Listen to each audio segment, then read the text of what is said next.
اپنی جان نظر کروں، اپنی وفا پیش کروں، قوم کے مرد مجاہد تجھے کیا پیش کروں، اپنی جان نظر کروں، اپنی وفا پیش کروں، قوم کے مرد مجاہد تجھے کیا پیش، اپنی جان نظر کروں، اپنی وفا پیش کروں۔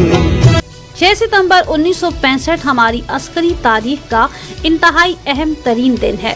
یہ دن ہمیں جنگ ستمبر کے ان دنوں کی یاد دلاتا ہے جب پاکستان کی مسلح افواج اور پوری قوم نے بھارتی جارحیت کے خلاف اپنی آزادی اور قومی وقار کا دفاع کیا تھا۔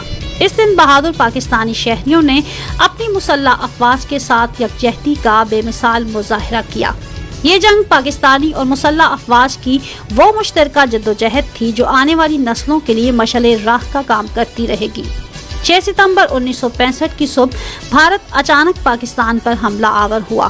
اس کا ارادہ تھا کہ وہ صبح کا ناشتہ لاہور کے جم خانہ میں کرے گا۔ در حقیقت 6 ستمبر ہماری قومی تاریخ میں ایک سنگ میل کی حیثیت رکھتا ہے۔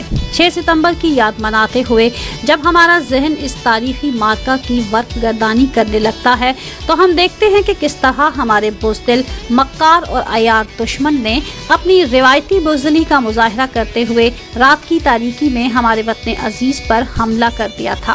ہماری بیدار اور زندہ قوم نے اس موقع پر قومی یکجہتی کا بے مثال مظاہرہ کر کے دشمن کے ناپاک عزائم کو خاک میں ملا دیا۔ بھارتی سیاسی قیادت نے کشمیر ہاتھ سے جاتا دیکھا تو اپنی فوج پر سے دباؤ ختم کرنے کے لیے بغیر اعلان جنگ کشمیر کے جنوبی محاذ پر پاکستانی بین الاقوامی سرحد کو عبور کرتے ہوئے لاہور پر پوری قوت سے حملہ کر دیا۔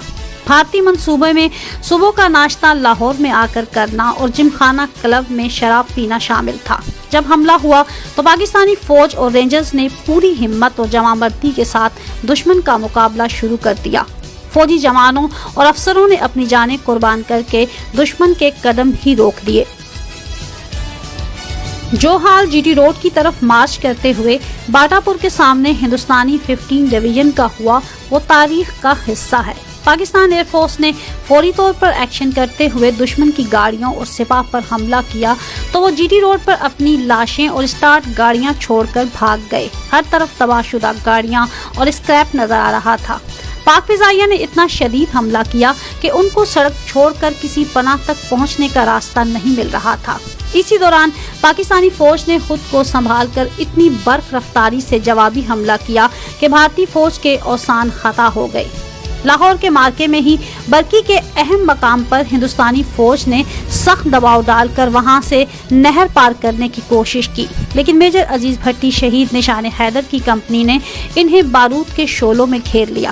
میجر عزیز بھٹی دم لیے بغیر لڑتے رہے، حتیٰ کہ ٹینک کا ایک گولہ لگنے سے شہید ہو گئے۔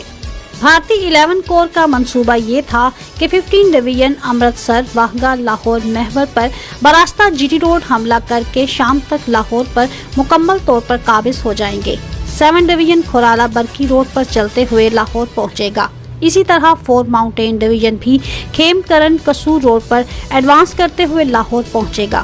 دشمن پورے یقین کے ساتھ آ رہا تھا کہ لیفٹیننٹ کرنل تجمل ملک کی کمانڈ میں 114 بریگیڈ کی 3 بلوچ ریجمنٹ نے جو تھوڑی ہی دیر قبل پہنچی تھی، عام شہریوں اور دشمن کے ٹینکوں کو دیکھا اور بلا تاخیر ایک اینٹی ٹینک ریکائل لیس رائفل باٹا پور پل کے سامنے بھیج دی۔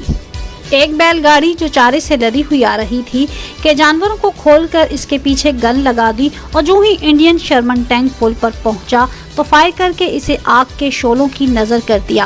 اس سے راستہ بھی بند ہو گیا اور پل بھی جنگ کے آخر تک بچا رہا۔ اسی طرح بھارتی فوج نے قصور پر حملہ کیا تو پاک فوج کے جوانوں نے جوانمردی سے لڑتے ہوئے دشمن کی کمر توڑ دی۔ اس دوران پاکستانی فضائیہ نے تاریخی کردار ادا کرتے ہوئے لاہور کی فضاؤں میں دو بدو جنگ میں ایک نئی تاریخ رقم کی۔